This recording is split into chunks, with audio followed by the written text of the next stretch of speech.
போன வாரம் உன்னை பொண்ணு பார்க்க வந்தாங்கல்ல, என்ன சொல்லிட்டு போனாங்க? ஆண்டி, எனக்கு தான் மாப்பிளைய சுத்தமா பிடிக்கல. என்னது, மாப்பிளைய பிடிக்கலையா? ஏம்ல, மாப்பிளை நல்லா அரவிந்த் சாமி மாதிரி கலரா வந்தாருன்னு சொன்னாங்க, உனக்கு பிடிக்கலையா? ஐயோ ஆண்டி, மாப்பிளை கலரா இருந்து என்ன பண்றது? அவரு ஐடி கம்பெனில வேலை பார்க்கலையாமா, மெக்கானிக்கா வேலை பார்த்துட்டு இருக்காராமா. ஏம்ல, மெக்கானிக்கா இருந்தா என்ன இப்போ? மாப்பிளை கண்ணுக்கு லட்சணமா நல்லா இருந்தா, நல்ல குணமா இருந்தா கல்யாணம் பண்ணிக்க வேண்டியதானே? ஐயோ ஆண்டி, எனக்கு நல்லா ஐடி கம்பெனில வேலை செய்யற மாப்பிளை தான் வேணும். இதுக்கு ஆண்டி அடிச்சீங்க?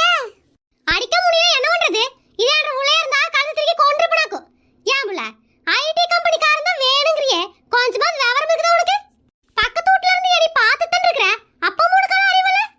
என்ன ஆண்டி சொல்றீங்க? ஐடி கம்பெனிக்காரன் தான் நானும் ஆசைப்பட்டு கட்டிட்டு வந்தேன். மாசம் 1ஆம் தேதி ஆனா கடங்காரன் பூரா வாசல்ல வந்து நிக்கிறான். கேட்டா இஎம்ஐங்கறாரு. எப்பா பாரு போன்ல டொயிங் டொயிங் டொயிங்னு பணத்தை அனுப்பிட்டே இருக்காரு மனுஷன், ஆனா பணம் மட்டும் வரவே மாட்டேங்குது. ஏம்ல, இந்த காலத்து பிள்ளைங்கள விவரமா இருக்காங்கன்னு கேள்விப்பட்டிருக்கிறேன். நீங்க என்ன இப்படி இருக்கிற?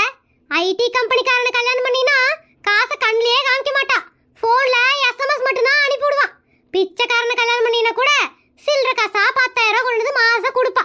அதனால ஐடி கம்பெனிக்காரனை விட பிச்சைக்காரன் எவ்வளவோ மேல். என்ன ஆண்டி இப்படி சொல்றீங்க?